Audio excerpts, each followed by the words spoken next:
Good evening students. तो हम लोग अभी इलेक्ट्रोकेमिस्ट्री की प्रॉब्लम्स कर रहे हैं। जैसा कि हमने अभी प्रॉब्लम्स कर चुके हैं, 3 लेक्चर हमने अभी तक अपलोड कर दिए हैं।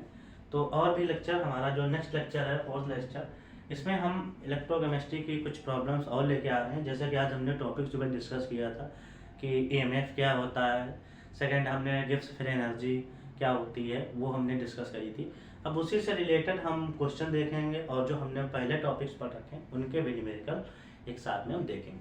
तो सबसे पहले हम शुरू करते हैं। क्वेश्चन फर्स्ट है, एक conductivity cell containing electrode made up. कह रहा है जो कंडक्टिविटी सेल है उसमें इलेक्ट्रोड किससे मिलकर बने होते हैं। तो जो कंडक्टिविटी सेल होता है उसमें आपके जो इलेक्ट्रोड बने होते हैं वो बना होता है बेटा प्लेटिनाइज्ड प्लेटिनम से मिलकर बना होता है। तो यहाँ पे option C is the correct question.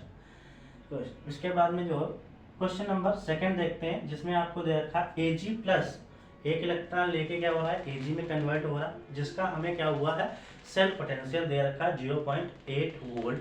ठीक है। सेकंड आपका Fe2 जिसमें 2 इलेक्ट्रॉन गेन किया है और Fe में कन्वर्ट हो रहा है, जिसका रिडक्शन पोटेंशियल हमें यहाँ पे दिया है -0.44 वोल्ट। ये उसके साथ में what is EMF of iron plus 2Ag plus goes to Fe2 positive plus 2Ag। ये हमारी रिएक्शन फुल सेल दी है और कह रहा है इसका EMF निकालिए। यहाँ पे ये क्वेश्चन आपका प्रीवियस ईयर 2023 में आया हुआ है। अब यहाँ पे हम इसका देखते हैं सबसे पहले सोल्यूशन क्या होगा।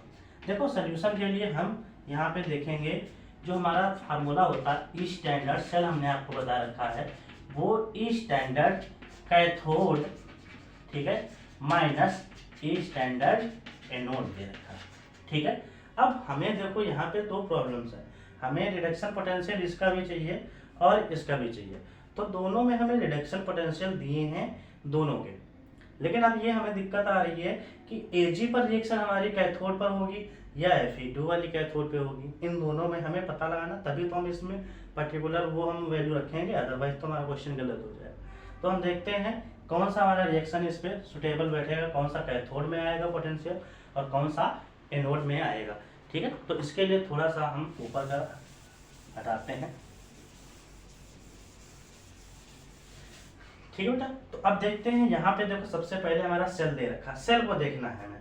ठीक है। इसमें हमें रिडक्शन पोटेंशियल दे रखा, वेरी गुड, लेकिन हमें इस सेल पोटेंशियल को देखना है। तो यहाँ पे देखो बेटा क्या है, Fe से Fe2 है, तो आप इक्वेशन एक बनाएंगे Fe से Fe2 और प्लस 2 इलेक्ट्रॉन लेगा, तो एक इक्वेशन हमारी बन गई है। सेकंड हम जो है आपने ये बना लिया है। इसके बाद देखो Ag प्लस से Ag में जा रहे हैं, तो हमारा क्या होगा Ag प्लस बेटा और इलेक्ट्रॉन लेके हमारा क्या हो जाएगा Ag में हो जाएगा। ठीक है। अब देखो यहाँ पे 2 इलेक्ट्रॉन है, यहाँ पर 1 इलेक्ट्रॉन है, तो इसको हम क्या करेंगे मल्टीप्लाई बाई 2 कर देंगे। 2 कर दोगे तो यहाँ पे आ जाएगा 2। ठीक है। यहाँ पे चलिए मल्टीप्लाई आप 2 कर दोगे तो यहाँ से ओवरऑल दोनों तरफ से हमारे इलेक्ट्रॉन कैंसिल हो जाएंगे जब मल्टीप्लाई करोगे। तो ये रिएक्शन में 2Ag प्लस 2 इलेक्ट्रॉन 2Ag इस तरीके से बन जाएगा। इसके बाद में आपको करना क्या है कि Fe जो है, आप देखिए इसमें रिएक्शन कौन सी बन गई, Fe प्लस 2Ag पॉजिटिव। उसके बाद में यहाँ पे हमारा बन गया बेटा Fe2 प्लस 2Ag।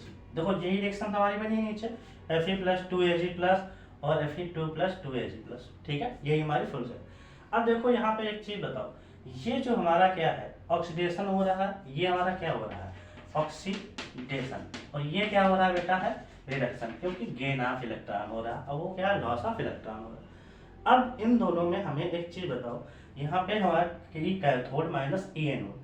कैथोड मतलब यानी कि कैथोड पे क्या होता है रिडक्शन होता है, एनोड पर क्या हमें चाहिए रिडक्शन चाहिए। तो यहाँ पे हमें देखो एनोड कौन सा होगा, कैथोड कौन सी है जिसपे हमारा क्या हो रहा होगा रिडक्शन, यानी ये वाला, ये हमारा क्या है कैथोड, ये कैथोड पर रिएक्शन हो रही होगी। ठीक है। और ये हमारा जो होगा वो क्या हो जाएगा बेटा एनोड। ठीक है। आपको यहाँ पे रिडक्शन पोटेंशियल दोनों के दिए थे, आपको उसको नहीं जरूरत करने की, लेकिन हमें पता लगाना था कैथोड कौन सा है एनोड कौन सा है। तो एनोड पे क्या होता है ऑक्सीडेशन, हमने ऑलरेडी बता रखा है एनॉक्स। ठीक है। रिडक्शन कहाँ होता है कैथोड पर, रेड कैट। तो आप यहाँ से पता कर सकते हैं रिडक्शन कहाँ हो रहा है, कैथोड पे। ठीक है, तो अब हमें क्या करनी है, कैथोड वाला कौन सा बेटा है, Ag से जो जा रहा है, तो Ag वाला जो पोटेंशियल है वो हमारा क्या है, कैथोड 0.80 वोल्ट। फिर माइनस लगा देंगे। एनोड पे क्या है, एनोड वाला कौन सा है बेटा, एनोड वाला हमारा कौन सा है, Fe से 2 पॉजिटिव इलेक्ट्रॉन, और ये Fe में कन्वर्ट हुआ, इसकी वैल्यू क्या रखेंगे, -0.44, और ये हो जाएगी वोल्ट। ठीक है, अब ये माइनस माइनस प्लस हो जाएगा, दोनों को वैल्यू ऐड करोगे तो ये आ जाएगा 1.24 वोल्ट। तो हमारा जो EMF है सेल का वो कितना आ जाएगा, 1.24 वोल्ट। ठीक है, तो यहाँ पे हमारी इस तरीके से इस प्रॉब्लम को सॉल्व करेंगे। कैसे पता करना है कैथोड, कैसे एनोड पता करना, इस समय सेल से हमने पता लगा लिया। यहाँ से आप देखेंगे तो ये आपको पता चल जाएगा, और आपको यहाँ पे रिएक्शन में रिडक्शन पोटेंशियल ही दोनों के दिए हुए हैं, तो आपको यहाँ पे फार्मूला देना E cathode minus E anode. ठीक है, तो ये हमारा हो गया यहाँ पे क्वेश्चन। देखते हैं नेक्स्ट क्वेश्चन।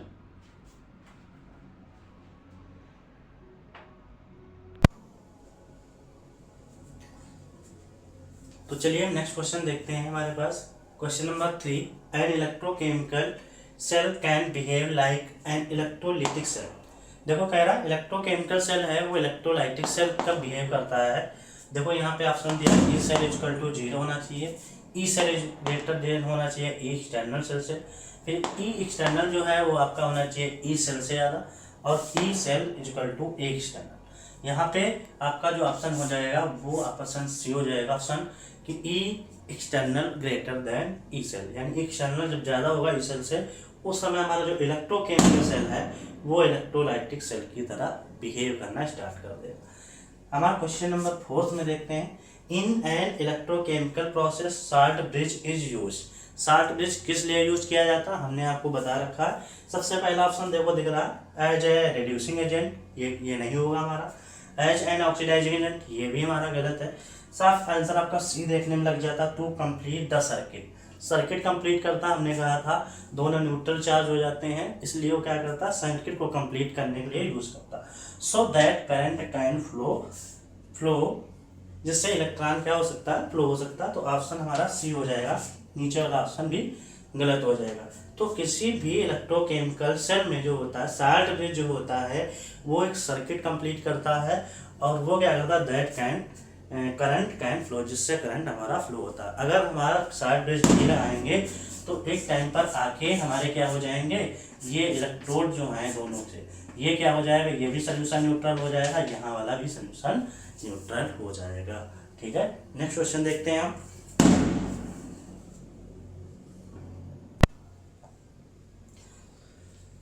चलिए नेक्स्ट प्रॉब्लम देखते हैं। नेक्स्ट प्रॉब्लम हमारे में क्या है, determine the value of equilibrium constant and delta G. ये हमने क्या है, गिब्स फ्री एनर्जी जो हमने आपको पढ़ा रखा है फॉर द फॉलोइंग रिएक्शन।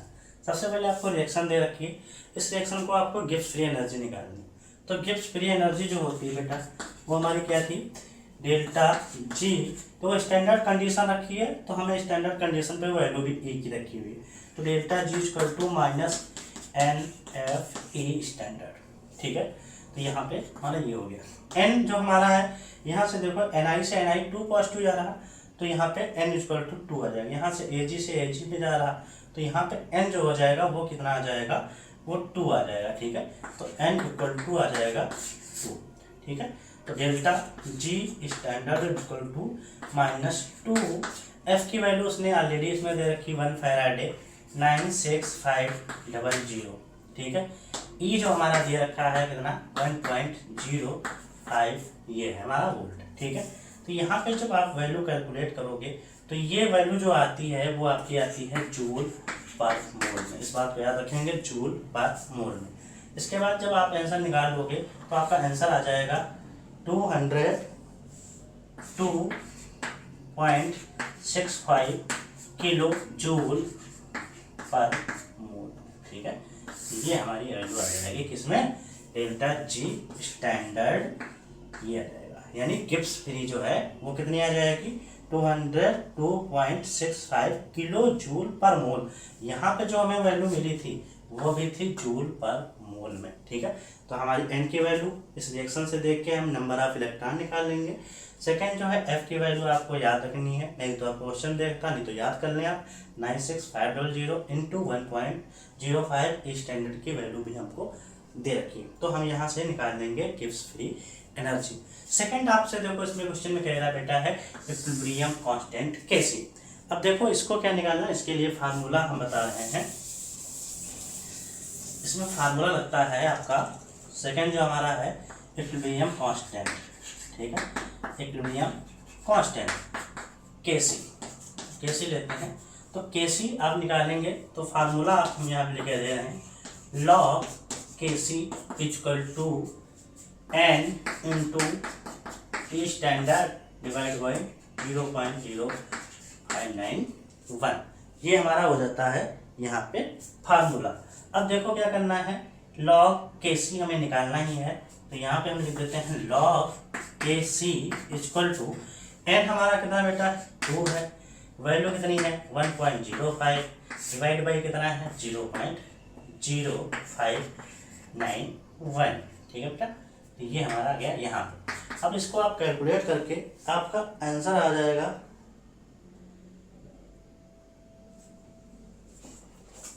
आपका आंसर आ जाएगा 35.5329। इसको आप डिवाइड कर लोगे तो आपका आंसर इतना आ जाएगा।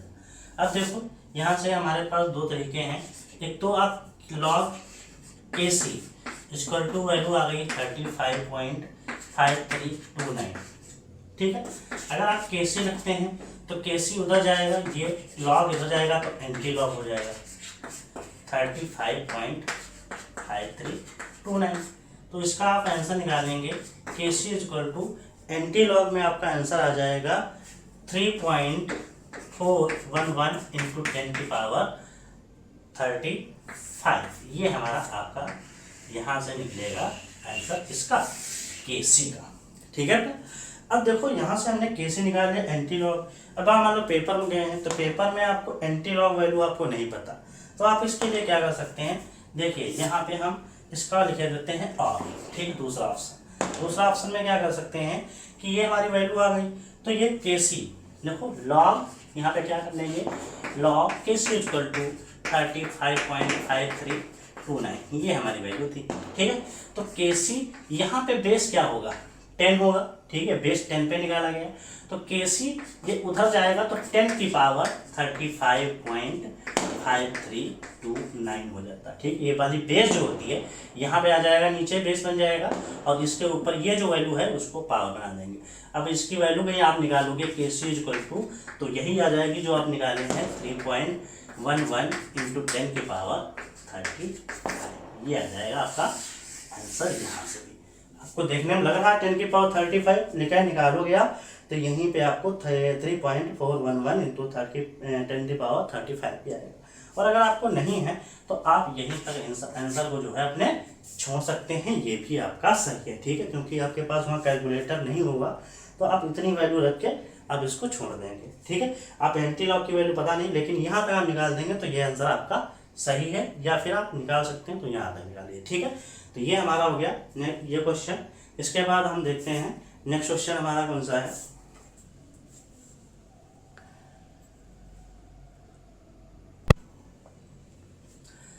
नेक्स्ट क्वेश्चन देखते हैं जिसमें हमें क्या करना है, calculate EMF of the following cell at 25 degree Celsius. आपसे कह रहा है EMF कैलकुलेट करना है, आपको दे रखा है यहाँ पे है आयरन से आयरन 2 पॉजिटिव जा रहा, एक हमने ये सेल प्रेजेंटेशन बना हुआ है, आयरन से आयरन 2 पॉजिटिव 0.001 मोलार, ठीक।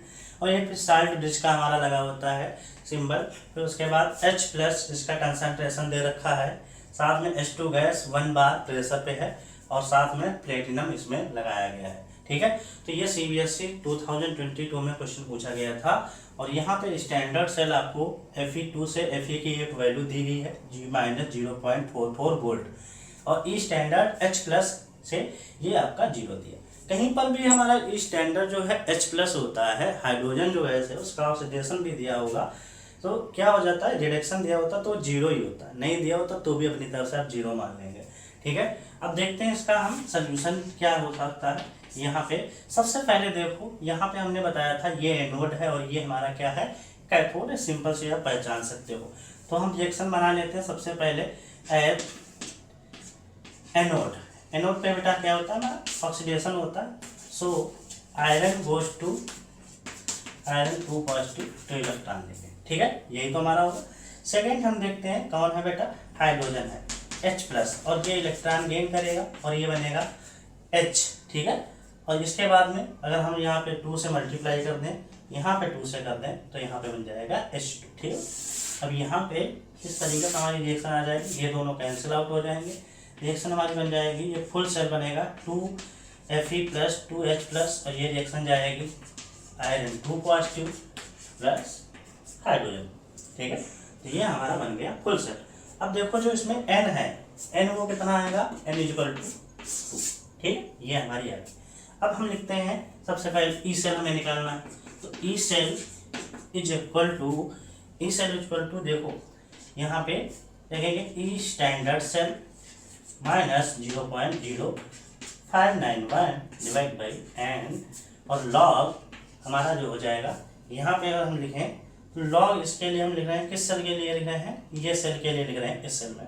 तो इस सेल में ये हमारा रिएक्टेंट साइड का कंसंट्रेशन यानी Fe2 का कंसंट्रेशन डिवाइड बाई ये हमारा H+ का कंसंट्रेशन, तो H+, और जो आगे इसका स्टैचियोमेट्री होता है वो इसकी हो जाती है पावर। तो ये हमारा हो गया इसका सेल रिप्रेजेंटेशन, ये हमारी। अब देखो ई स्टैंडर्ड सेल जो होता है वो क्या होता है, E anode minus E cathode minus E anode, ये हमारा होता है यहाँ पे। फिर minus 0.0591 divide by n log क्या हमारा आयरन 2 पॉजिटिव और H+ का होल स्क्वायर, ये भी हम रखेंगे स्क्वायर ब्रैकेट में, ठीक है। तो यहाँ तक आ गया। नेक्स्ट देखते हैं हम,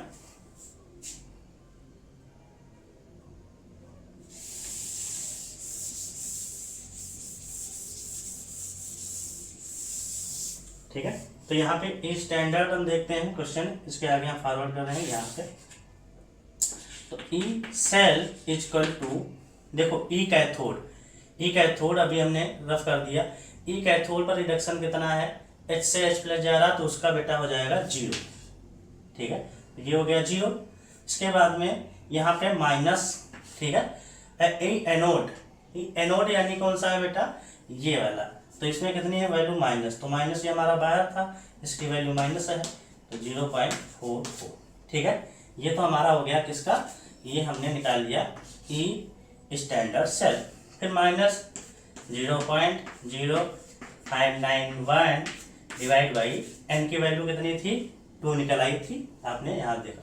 फिर उसके बाद में लॉग, ठीक है, Fe2 आयरन, Fe2 पॉजिटिव का कंसंट्रेशन बेटा रखिए हमें 0.001 डिवाइड बाई नीचे H आयरन की कंसंट्रेशन कितनी बेटा 0.01 का स्क्वायर, ठीक है। तो यहाँ से देखते हैं ये माइनस माइनस प्लस हो जाएगा, तो 0.44 माइनस 0.0591 डिवाइड बाई 2, फिर आ जाएगा लॉग बेटा, ये आ जाएगा ऊपर 0.001, नीचे आ जाएगा 0.0001, मल्टीप्लाई कर देंगे 2 टाइम्स। तो यहाँ से हम हटाएंगे 3 0, यहाँ से 3 0, नीचे 4 है तो ऊपर आ जाएगा 10, ठीक है।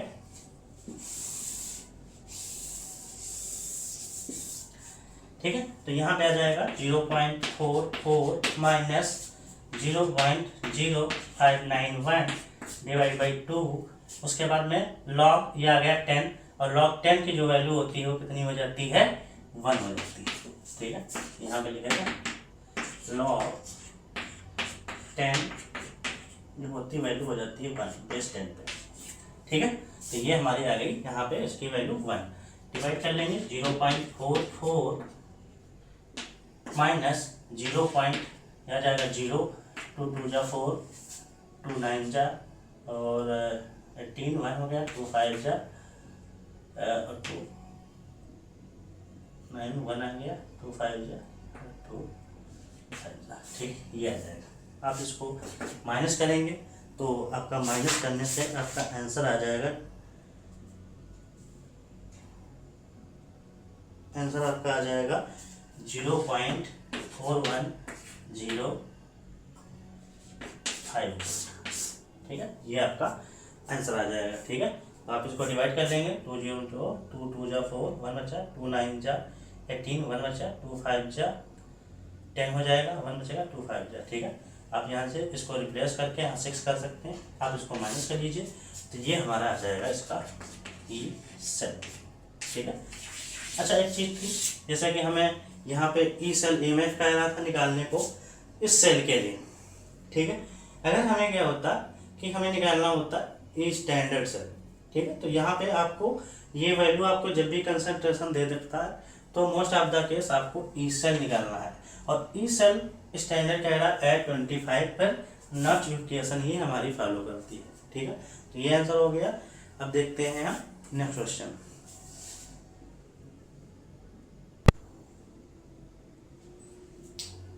नेक्स्ट क्वेश्चन देखते हैं, जिसमें आपका क्वेश्चन है 2018 में पूछा गया है, why the conductivity of a solution decreases with the dilution. यानी डाइल्यूशन इंक्रीज करने से हमारी कंडक्टिविटी क्यों डिक्रीज हो जाती है, इसका रीजन दीजिए।